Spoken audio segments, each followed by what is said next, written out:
आनंद सद्गुरु साईनाथ महाराज की जय। सद्गुरु भरद्वाज महाराज की जय। गुरुदेव दत्त।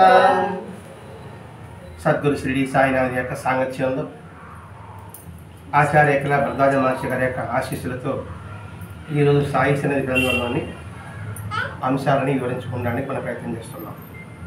ఈ గ్రంథంలో బాబా సన్నిధికి వచ్చిన భక్తులు లేకపోతే సేవకులు మనం ఏ పేరైనా ఉంచుకుందాం, వారి కలిగిన అనుభవం అనుభూతి తద్వారా మనం ఏం గ్రహించాలి. ఇది ముఖ్యమైనది. ఏదైనా సరే ఎవరైనా మనకైనా ఉన్నతమైన వ్యక్తులు కలిగి ఉన్నప్పుడు, అది మహనీయులనండి, లేదా సైంటిస్టులనండి, లేదా మహానుభావులనండి, ఎవరైనా కావచ్చు కాదు, వారి జీవితం ద్వారా మనం ఏం గ్రహించాలి అనే విషయమే మనం తరచుగా చూసుకుంటూ ఉండాల్సి ఉంది. అంటే నిరంతరము ఈ మెదడుకి పదును పెడుతూ ఉండాలి, స్తబ్దుడుగా ఉండకూడదు. ప్రతి ఒక్కటి కూడా ఆలోచించే తత్వాన్ని అలవర్చుకోగలగాలి. అంటే ఒక మోడర్న్ కల్చర్, మోడర్న్ సైన్స్ ఈ పదాలు వాడి మన సాంప్రదాయాన్ని, మన ఆచారాన్ని తప్పుపడుతున్నారు. మనం చూస్తూనే ఉన్నాం.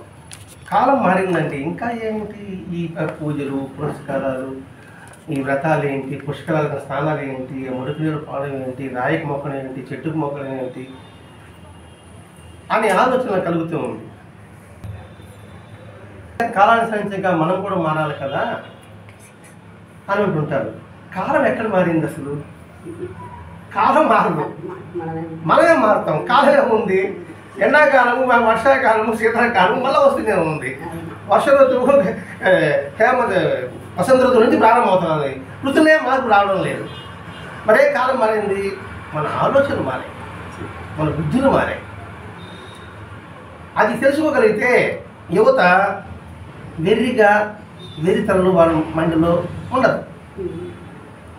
ఎందుకంటే ప్రతి ఒక్కటి ఆచార సాధనన్నింటిలో కూడా అందులో అంతర్భాగమైన ఇటు లౌకికంగా, ఇటు పారమార్థికంగా కూడా ఉపయోగం ఉంటుంది. అంటే శరీరానికి ఆరోగ్యకరంగా ఉంటుంది, అలాగే పారమార్థికం కూడా ఆరోగ్యకరంగా ఉంటుంది. ఇప్పుడు అరటిమాలు కడుతున్నాం, అరటి పిల్లలు కడుతున్నాం, మామిడాకులు కడుతున్నాం.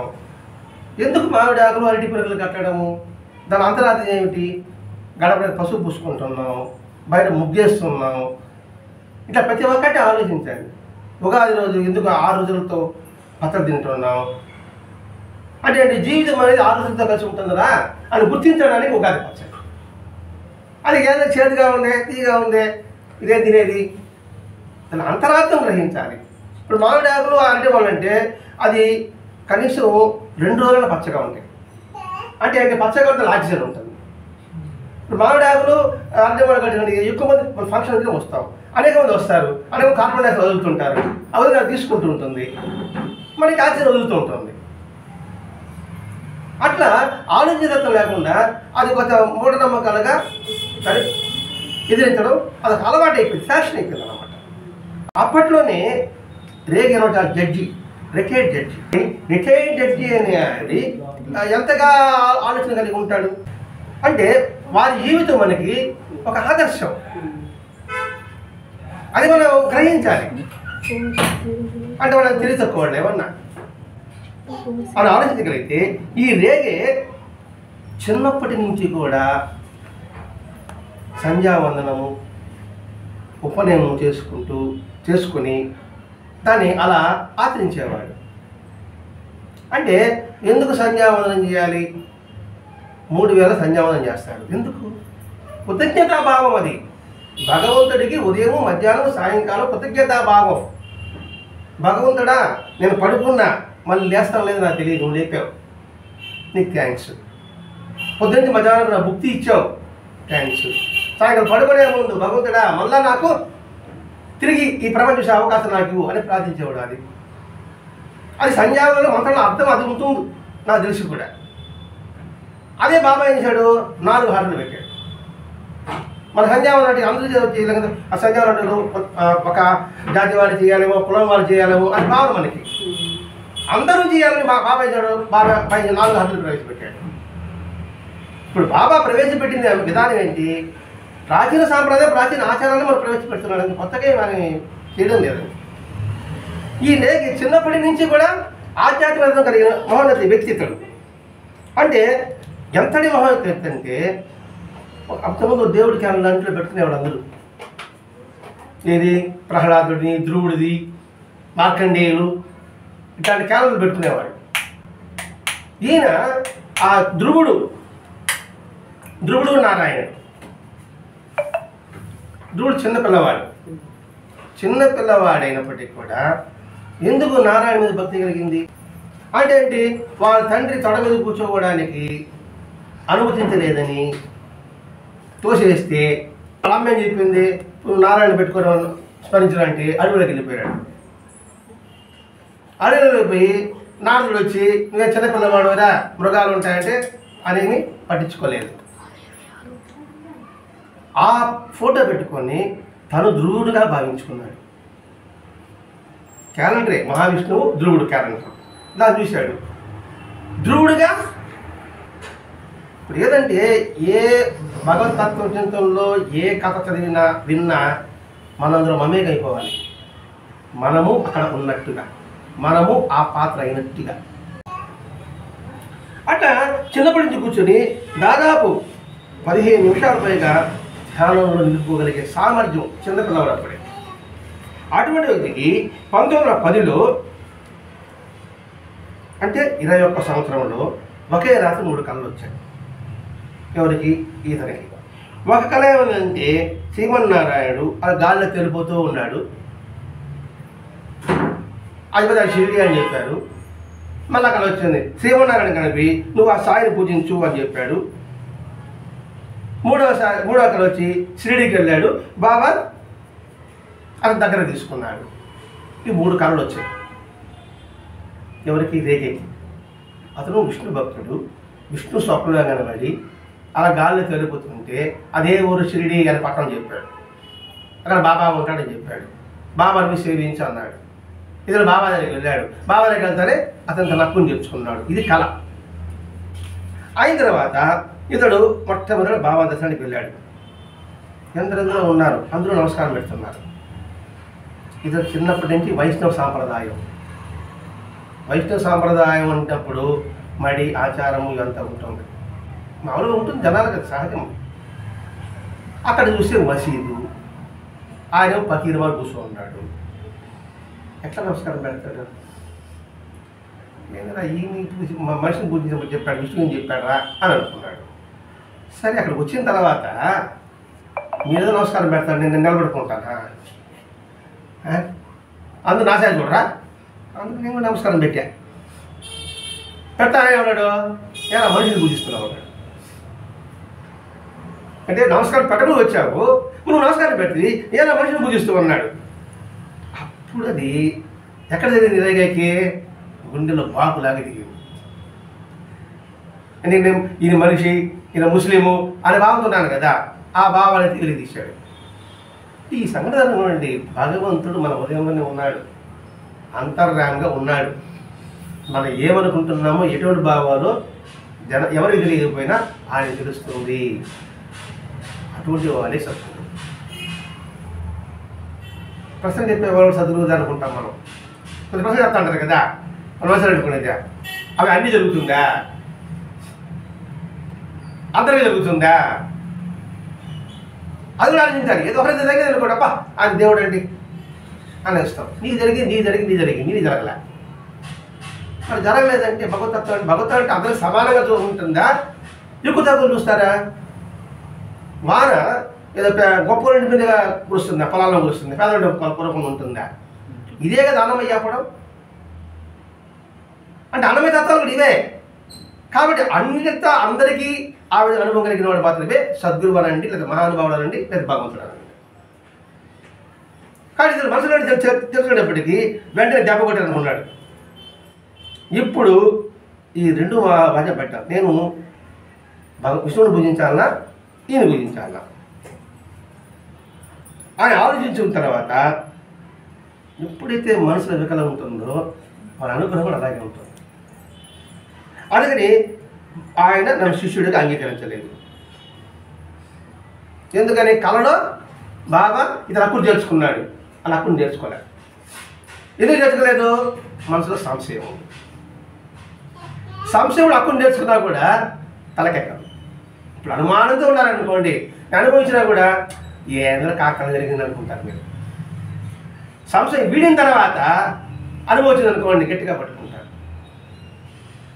సూర్యుడు ఉన్నాడు, మబ్బు నుండి సూర్యుడు కనబడు, మబ్బు తిరిగితే సూర్యుడు మనకి ఉపయోగపడుతుంది. అలాగే మన సంశయం తొలగిపోతే ఆ సూర్యుడు అనే జ్ఞానం మనం పొందగలం. అది ఇక్కడ. అందుకని శిష్యుడు గారు అంగీకరించలేదు అనుకొని అలాగే కూర్చొని ఉన్నాడు. వెంటనే ఒకరోజు అందరికీ ఆస్వాదిస్తున్నాడు. నాకెందుకు ఆస్వాదించలేదు? సరే, అంతకు జనం ఎక్కువ ఉన్నారు. ఖాళీ మధ్యాహ్నం 2 గంటల పూట ఖాళీగా ఉంటారు, 2 గంటలకి ఖాళీగా ఉంటారు. అప్పుడు వెళ్దాం, అప్పుడు ఎవరు ఉండరు అక్కడ, మనం అప్పుడు వెళ్దాం అని చాలామంది ఏమంటారు, ఆ సమయంలో బాబాయ్ వెళ్ళకూడదు అంటారు. అంటే ఆయన ఏకాంతంగా ఉన్నాడు, ఆయన ఏకాంతం డిస్టర్బ్ చేయడం అని అంటారు. వెళితే కోపం వస్తుందని అని అన్నారు. అందరూ అంటారు కదా, అలా వెళ్ళకూడదండి అంటారు కదా. సరే, కోపం వస్తే రాని, కొడితే కొట్టని, ఏం వచ్చినా నేను దాన్ని భరిస్తా. నేను షిరిడీ వెళ్ళేటప్పుడు ఏం పెట్టుకున్నాడు, నన్ను హక్కును తెచ్చుకోవాలి, ఆశీర్వదించాలనుకున్నాడు కదండి. అది చేయలేదు కదా. ఆశతో వచ్చాడు, ఆశ కాస్త ఆవిరైపోయింది. ఎట్లయినా సరే ఆయన అనుగ్రహం పొందాలి. కొట్టని, తిట్టని, చంపని ఆయన తీర్మానించుకున్నాడు. అంటే సంశయం కొద్దిగా వదిలొచ్చింది. వెళ్ళిన తర్వాత ఎంత అంటే తల బల కొడతాడేమో, అయినా సరే పర్వాలేదు,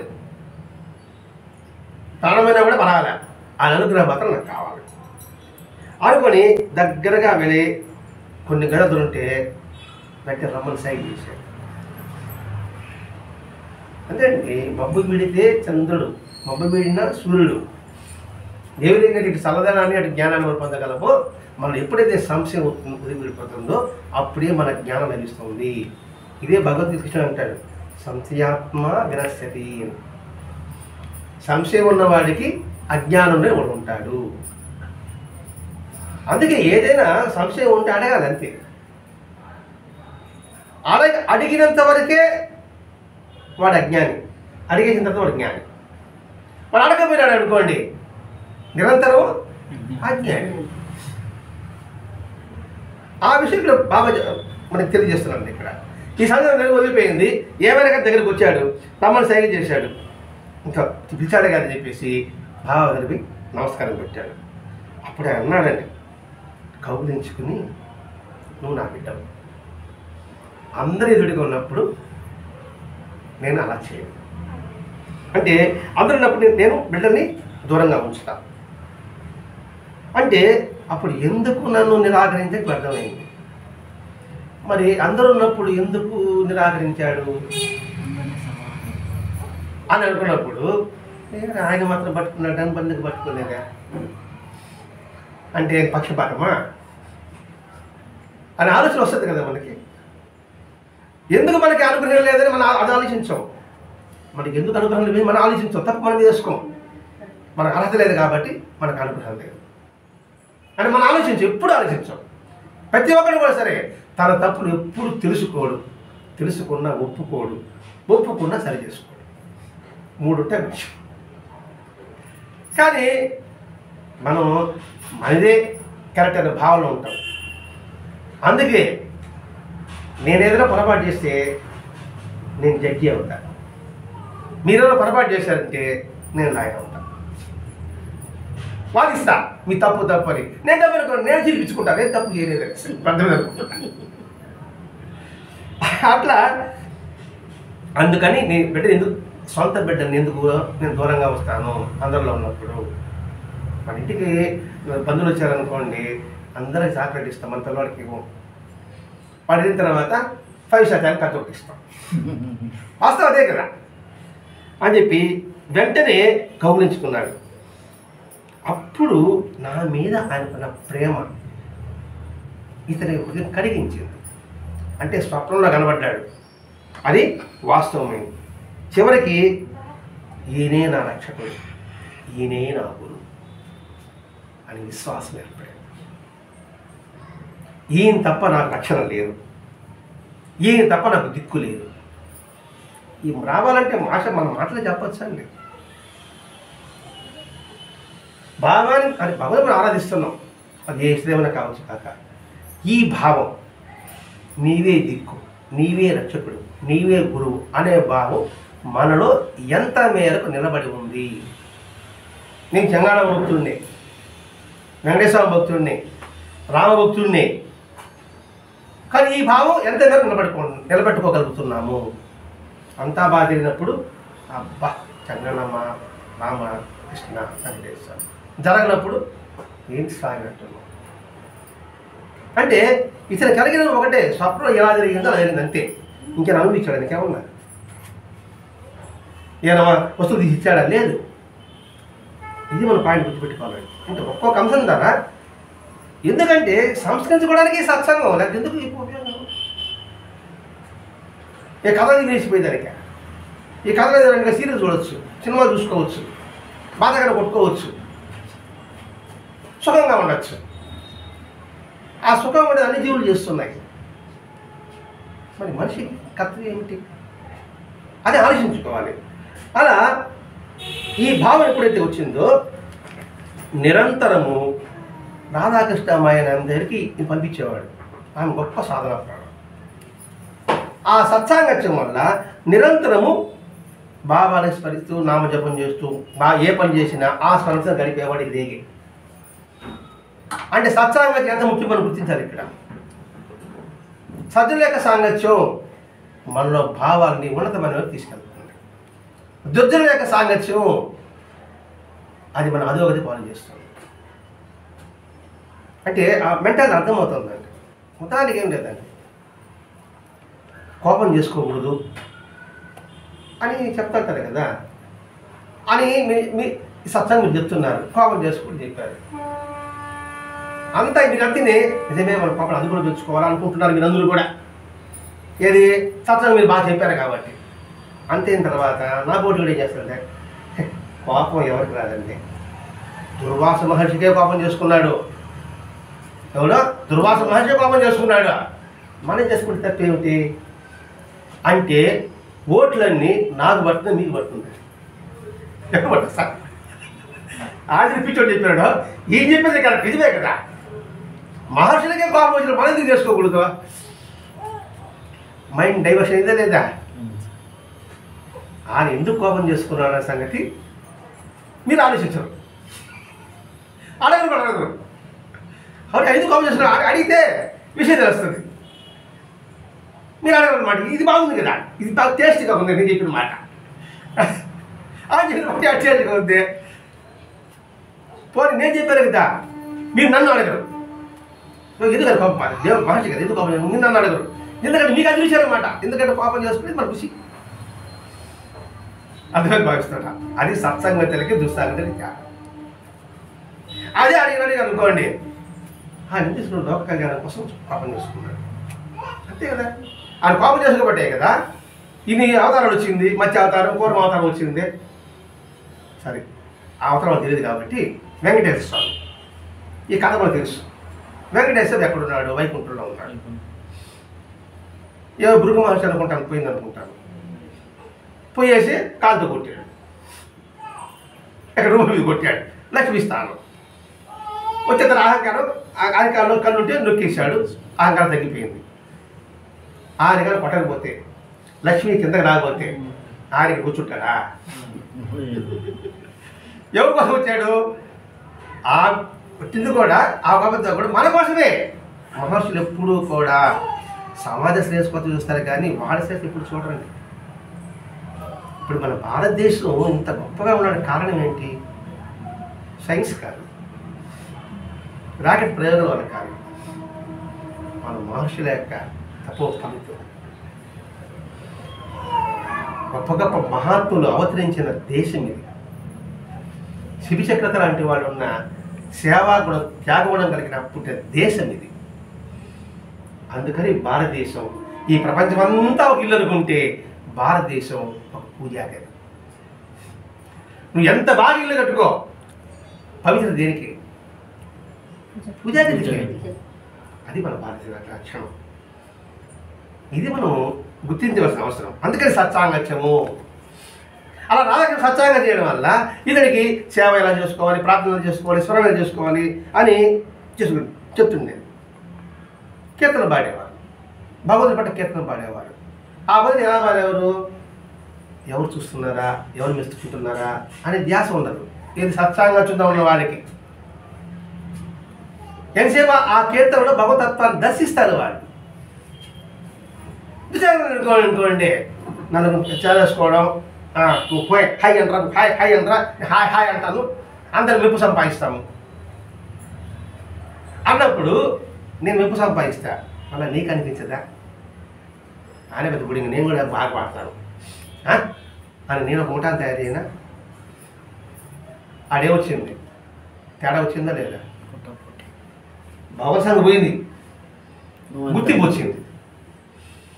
మనం చూస్తూనే ఉంటాం. అంటే విమర్శ కాదండి, ఇక్కడ ఆత్మ విమర్శ. మనం పరిశీలించుకోవడానికి సత్సంగం. అందుకే రమణ మహర్షి దగ్గరికి వచ్చి ఒక ఆవిడ వచ్చి బాగా కీర్తన పాడతారనమాట. నేను రామదాసులాగా, అన్నమయ్యలాగా, త్యాగయ్యలాగా పాడి తరించాలి అని చెప్పిందండి.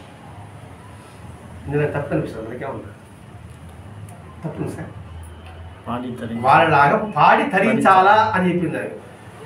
ఆయన అన్నాడు, వాళ్ళు తరించి పాడారు, వాళ్ళు తరించి పాడారు.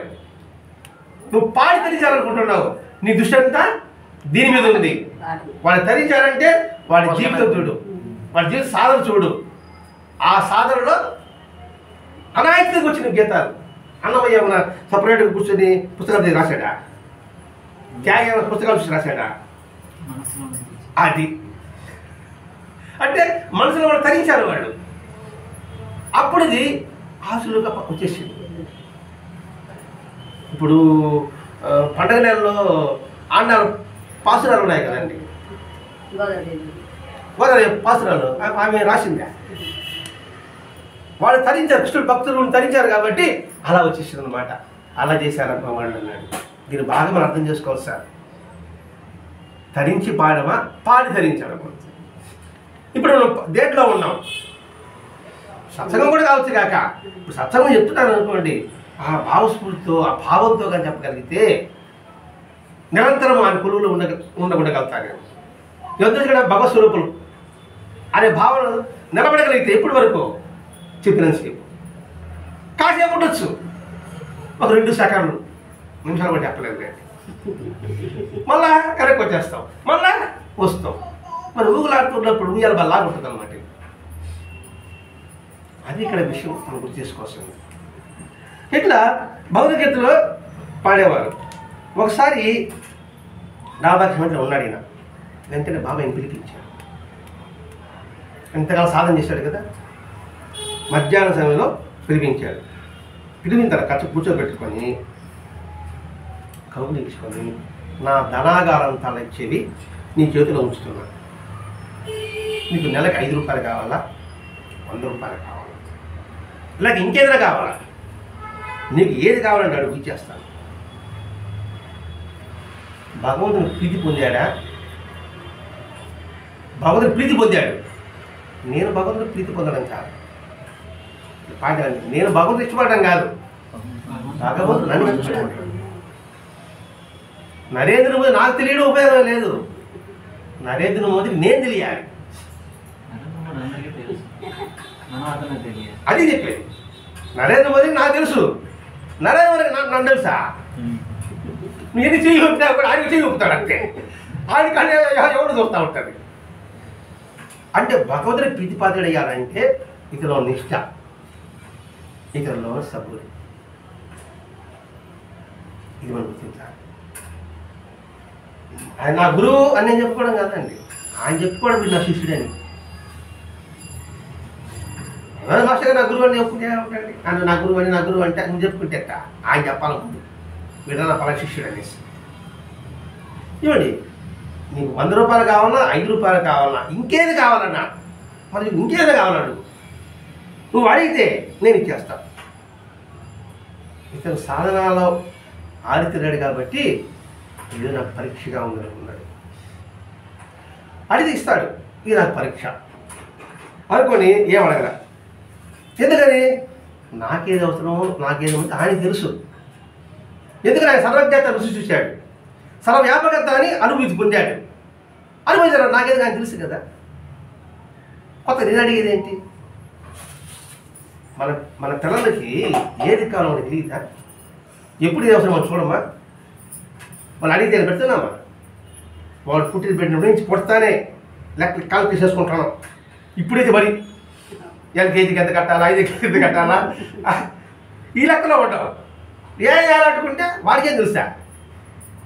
అట్లాగే ఈ రేగకి నాకు ఏది మంచో ఆయన తెలుసు, నాకు ఏది అవసరమో ఆయన తెలుసు. అందుకని ఏమనగల. అదే చాలా సత్సంగాల్లో మనం చిన్న ఉదాహరణ చెప్పుకుంటున్నాం. ఒక పేద కుటుంబం, ఆ పేద కుటుంబంలో రెక్కాడితే కానీ డొక్కాడు. తల్లిదండ్రులకి ఇద్దరికి అనారోగ్యం, ఇద్దరు మంచంలో పడుకున్నారు. వాడు ఒక చిన్న పాప, ఒక 6 ఏళ్ళ పాప. పడుకోండానే వాడు కనీసం గంగి నీళ్ళని పోయాలి కదా అని ఒక కొట్టు దగ్గరికి పోయి అడుగు పోయి అప్పుకు పోయింది. వాడు తెలుసు కదా అప్పిస్తే వస్తున్నారు అదే సంగతి. వాడు కూలికి పోతే కానీ డబ్బులు రావు అనేసి లేదంటాడు.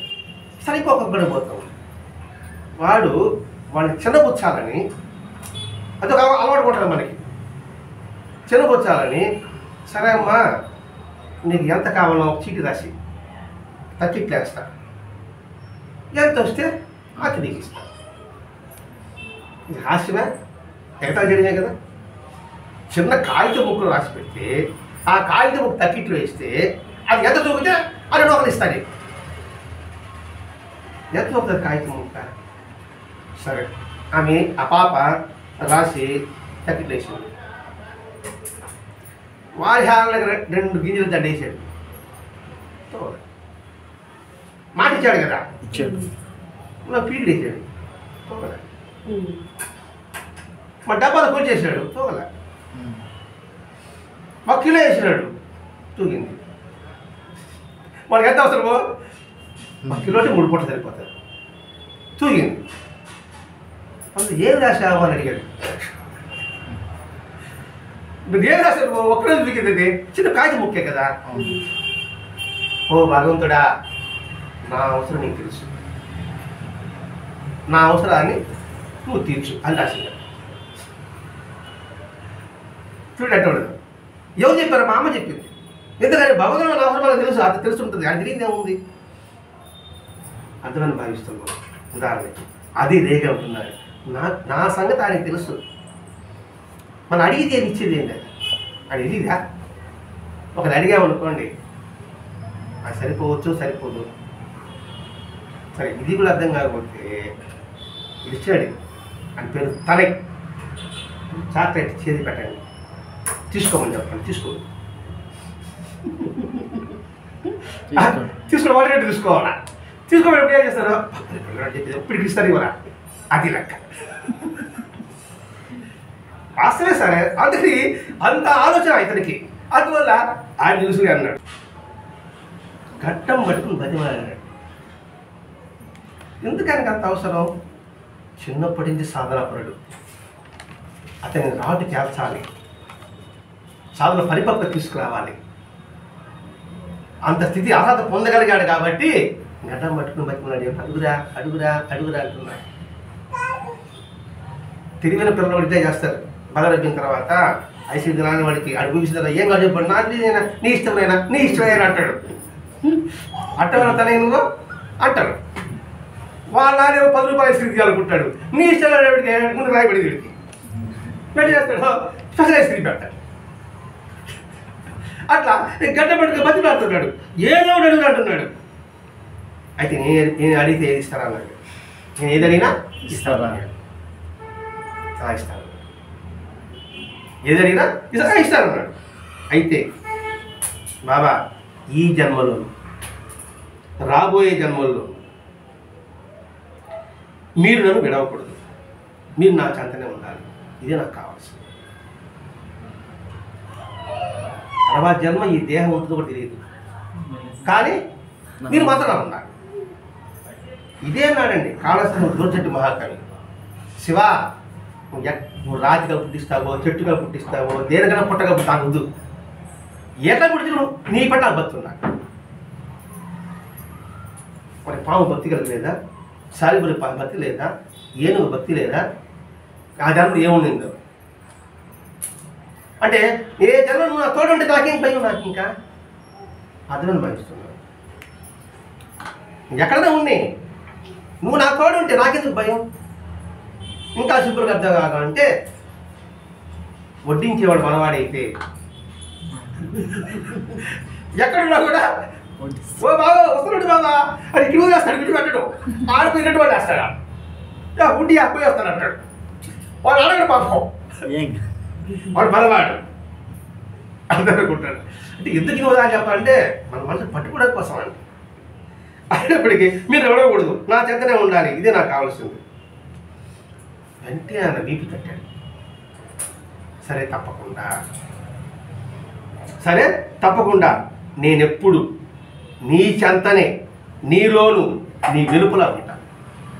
నేనెప్పుడు నీ చెంతనే, అక్కడ నీ లోపల వెలుపల పదాలు ఎక్కడ ఉందో. నేనెప్పుడు అంటే ప్రతి క్షణం, ఎల్లకాలం, కలకాలం నీ చెంతనే ఉంటా. అంటే నీ పక్కనే ఉంటే నడిపిస్తుంటా, నీ లోపల ఉంటా, నీ వెలుపల ఉంటా. ఎంతగానో ఆశీర్వాదం ఇంకేం కావాలి. ఆ నా చెంతనే ఉన్నాడంటే ఎంత ముందుగానే ముప్పోగలం మనం. సైకిల్ నేర్చుకుంటున్న పిల్లవాడు మనం పట్టుకుంటారు, ఎప్పుడు పట్టుకునే ఉంటావా? చేస్తాం నాన్న పట్టుకున్నాను రావటం అంటే ఏంటరా, నాన్న పట్టుకున్నాడు కదా అని ముందుకు ధైర్యంగా పోతాడు లేదా? అది నీ చెంతనే, నీ లోపల నువ్వేం చేస్తున్నా నాకు తెలుస్తుంది. నీ లోపలిని సర్దిస్తూ ఉంటా, నేను పొరపాటు చేసినా సర్దిస్తూ ఉంటా.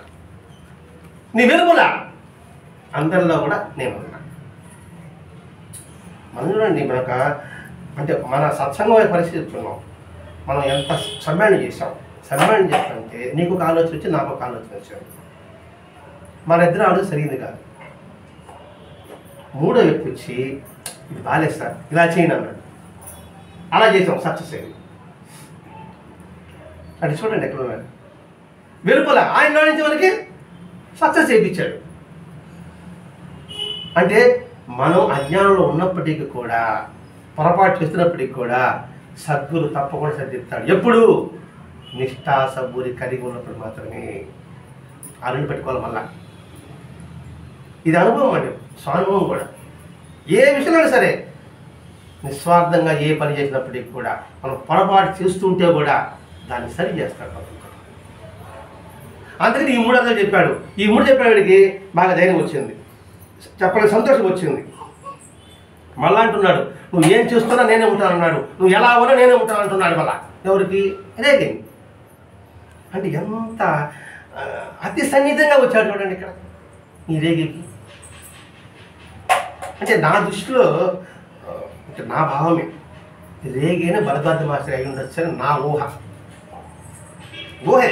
అంటే సాయినాథుడే మాస్టర్ గారు ఉండొచ్చేమో నా భావం. ఎందుకంటే అన్ని జీవితము, ఆయన జీవితము, మాస్టర్ గారి జీవితము చూసుకుంటూ వచ్చినప్పుడు చాలా దగ్గర పోలిక కనిపించింది నాకండి. ఇది నా భావం, అది ప్రమాణం మాత్రం కాదు, నా భావం. ఇంత ఇప్పుడు జరిగిన సంఘటనలన్నీ కూడా మాస్టర్ గారు జరిగిన సంఘటనలే. ఆ తర్వాత నా విశ్వాసం రూపొందడానికి ఒక్కొక్కప్పుడు వారు రూపంతో అనేక రూపంలో నాకు కనిపిస్తున్నాడు అని చెప్పేశాడు. నాకు అనుభవం కావాలి కదా. అలా అనేక రూపాల్లో ఆయన నాకు ప్రకటన అయ్యాడు. ఇప్పుడు చెప్పుకున్నాం కదా, మన ఇద్దరు అభిప్రాయం తప్పు అయితే ఈ వ్యక్తి ద్వారా అది పొరపాటు చేసి సక్సెస్ చేశాడు అనేసి. రెండోదండి, ఆయన వెన్ను తట్టాడు. దాని గురించి చూసుకుంటా. ఎందుకు వెన్ను తల తట్టకూడదా, చేయి తట్టకూడదా, బొగ్గ తట్టకూడదా? ఎందుకు వెన్ను తట్టాడు అంటే ప్రతి ఒక్కటి మనం ఆలోచిస్తాం. మనం నిలబడడానికి కారణం ఏంటి? వెన్నుముక. స్టడీగా పెట్టుకో, అక్కడ ఉంటా నేను, ఆడుంటే నేను స్టడీగా నిలబడగలుగుతాం అని భావం కావాలి. మన భావాలండి ఇవన్నీ కూడా. వెన్ను తట్టాడు. ఆ వెన్నుపూసలాగా నేను నీ చెంత నిలబుంటానురా అని భావం కాబోలు. ఇలా పోల్చుకోవడం తప్పేం కాదు కదా. ఏదైనా సరే అనుసంధానం చేసుకుంటూ వస్తున్నావే కానీ వ్యతిరేకంగా ఏం లేదు కదా. ఇదండి ఈ యొక్క అద్భుతమైన జీవిత సరళి. చిన్నప్పటి నుంచి ఏ విధంగా సాధన చేసుకుంటూ బాబా కృప పొందగలిగాడు అనేది మనం ఇక్కడ గమనించవలే. అంటే ఏంటి? నిరంతరము భగవత్ చింత, భగవంతుడి జ్ఞానం చింతలోనే. ఏది మూఢాచారాలు దురాచారాలు కాదు. ప్రతి ఒక్కటిలో కూడా సత్సాంప్రదాయం ఎమ్మడిబడి ఉంటుంది. ఇప్పుడు పర్సనాలిటీ డెవలప్మెంట్ ఈ పదవిని ఉంటారు, వ్యక్తిత్వ వికాసం అంటారు, క్లాసులు అంటారు, దానికి ఫీజులు వసూలు చేస్తారు. వాళ్ళు చెప్పేది ఏంది? భగవద్గీత. అది ఆ మాట మీద చెప్పరు, భగవద్గీతలో చెప్పరు, అది సారని చెప్పి అది చెప్తారు. భలే ఉంది. ఏం చెప్తాడు? నువ్వు ఏ పని చేసినా ఏకాగ్రత చెయ్యి, శ్రద్ధతో చెయ్యి, నీ కథను నిర్వర్తించు. ఆఫీస్ అనుకోండి, క్లాస్ ఇస్తారు, నీ కథను నిర్వహించు, దానివల్ల 10 మంది ఉపాధి కలుపుతుంది, నువ్వు డెవలప్ అవుతావు, నీకు ప్రమోషన్ వస్తుంది. ఈ మాటలే కదా సార్. అదే కదా భగవద్గీతలు ఉండేది. అర్జునుడు చేయని మరో యుద్ధం చేయని మరో కొట్టుకుంటే దేని చెప్పింది అదే కదా. అందుకే భగవద్గీత అనేది ఏ మతానికి సంబంధించింది కాదు. హిందూ మతం అంటారండి చాలా. హిందూ మతమే కాదు అది. మనిషి నిద్రాణమే, మనిషి తట్టి లేపేది అది. దానికి ఎందుకు మతం అంట కట్టడం భగవద్గీతకి? అది ఎంత సుధరపాటు. నేను హిందువులే వచ్చి కాక అంటే భగవద్గీత కృష్ణుడు అంత గొప్ప గ్రంథాన్ని ఇచ్చాడని చాటుకోవడం కోసమా? ఇప్పుడు ఆ భగవద్గీత ఒకరికి సంబంధించిందేనా? సర్వమానవాళికి సంబంధించింది, సర్వమానవాళికి అవసరమైంది. అది ఇక్కడ గ్రహించాలి. ఎట్లాంటి జడ్జి అయ్యాడు రేగి, అయినప్పటికీ కూడా ఆలోచించాడు, అవగాహన చేసుకున్నాడు, మనిషిని పూజించేది అనుకున్నాడు, అక్కడికి వచ్చాడు, అనుభూతి పొందాడు, కొద్ది హిరుండడానికి వచ్చాడు. నా మంచి ఆయన తెలుసు, ఆయన తెలియదంటే ఏమీ లేదు. ఆయనే నా రక్షకుడు, ఆయనే నా గురువు, ఆయనే నా దిక్కు. ఈ 3 నువ్వు ఏ భగవంతుని ఆరాధించు, ఇబ్బంది లేదు. ఈ 3 శ్రద్ధం చేసుకో. ఈ మాటే బాగా భగవద్గీతలో చెప్తానండి. 5వ అధ్యాయం అనుకుంటాను నాకు తెలిసి. అనేక సాంప్రదాయాలు వస్తాయి. అప్పుడు చెప్పాడు, నువ్వు ఏ సాంప్రదాయం ఉండు, కానీ నిర్భయత్వం, నిఖిలతత్వం, నిర్మలత్వం ఈ 3 ఉందో చూసుకో. నువ్వు ఏ మతంలో ఉండు, ఏ జాతి, ఏ రూట్లోనే వెళ్ళు, ఈ 3 ఉందా ఓహే. ఈ 3 లేకుండా నువ్వు ఎందులో ఉన్నా ఉపయోగం. అర్థమైన భావించుకుంటావు. నువ్వు ఏ సాంప్రదాయం ఉండు, నువ్వు శ్రవణంలో ఉంటావా, కీర్తనలో ఉంటావా, స్మరణలో ఉంటావా, పాదసేవలో ఉంటావా, అర్చనలో ఉంటావా, నమస్కారంలో ఉంటావా, దాస్యంలో ఉంటావా, సఖ్యంలో ఉంటావా, ఆత్మనివేదంలో ఉంటావా? 9 మార్గాలు కదా. నువ్వు ఏ మార్గాల్లో ఉంటే ఇబ్బంది లేదు. కానీ ఈ 3 చూసుకుంటూ ఉంటావు. ఈ రేగ చూసుకున్నాడు. చూసుకున్న తర్వాత ఈయన తప్ప నాకు గురువు ఇంకెవరూ లేరు, ఈయనే నా రక్షకుడు, నన్ను కాపాడేవాడు ఈయనే నాకు దిక్కు అని స్థిరతను కలిగి ఉన్నాడు. కాబట్టి బాబా యొక్క అనుగ్రహానికి ప్రీతిపాత్రుడయ్యాడు. ఇక్కడ అనుగ్రహం కూడా చెప్పకూడదండి, అది ప్రేమ. అనుగ్రహం వేరే, ప్రేమ వేరే. ప్రేమలో స్వార్థం ఉండదు. నిజంగా ప్రేమ అంటే ఏంటి? ప్రేమ అంటే త్యాగమే ప్రేమ. ప్రేమలో ప్రగతం, కామం ప్రేమ అంటాం. అది కూడా ప్రేమ అంటారు కదా. అభిమానించడం అది ప్రేమ అంటాం. ఇది ప్రేమ. ప్రేమ నిరంతరాలు. నిజమైన ప్రేమలో స్వార్థం అనేది ఉండదు. అలా లేకుంటే అది నిజమైన ప్రేమ. నిజమైన ప్రేమ కలిగిన వాడు ఎవరు? నలుగురు. ఒకటి తల్లి, తండ్రి, సద్గురువు, భగవంతుడు. ఈ నలుగురు మన నుంచి ఏమి ఆశిస్తున్నారు? వాడిది నిజమైన ప్రేమ. ఆ నిజమైన ప్రేమతాన్ని బాబా రేగికి అందించాడు. ఎందుకు? రేగి నిస్వార్థపరుడు, సచ్చీరుడు, నిర్మలత్వం కలిగిన వాడు, నిర్భయత్వం కలిగిన వాడు, నిశ్చలతత్వం కలిగిన వాడు. ఇవి ఉంది కాబట్టి ఆయన ప్రేమకు అర్హత సంపాదించగలిగాడు. దీన్ని బట్టి మనం గ్రహించవలసింది అంటే మనము ఆ నిర్మలత్వాన్ని, నిశ్చలతత్వాన్ని, నిర్భయత్వాన్ని మూడు మనం అభ్యసించి అలవర్చుకోగలిగితే, అభ్యసించాల్సిందే. కృషకుడు అభ్యాస ద్వారానే వివేక వైరాగ్యం కలుగుతుంది. ప్రయత్నం చేయడం ఎలా కలుగుతుందండి? ఒక పని ప్రతి ఏది కాదు కదా, నిరంతరం అభ్యాసం. ఇప్పుడు ఏబిసి దిద్దాలన్నా ఆ దిద్దాలన్నా అసలు దిద్ది అభ్యసిస్తే కదా వస్తుంది. అన్నం తినాలన్నా కూడా అమ్మ నేర్పిస్తూ ఉంటుంది, వాడు మెల్లమెల్లగా తింటుంటే వాడికి అలవాటు అవుతుంది. ఇది ఈ రేగే గ్రంథం ద్వారా మనం నేర్చుకోవాల్సింది. నిరంతరము అభ్యసించడం అలవర్చుకో, భగవతత్వాన్ని అనుగ్రహాన్ని నువ్వు సంపూర్ణంగా పొందగలవు. దీనికి మార్గం నిర్మలత్వము, నిశ్చలతత్వము, నిర్భయత్వము. ఈ మూడు కలిగి ఉంటే మనందరికీ కూడా భగవంతుడు సంపూర్ణంగా మనం పొందగలము అని చెప్పేదే ఇదే తగ్గింది. స్వస్తి. శ్రీ సచ్చిదానంద సద్గురు సాయినాథ్ మహారాజ్ की जय, सद्गुरु भरद्वाज महाराज की जय, गुरुदेव दत्त।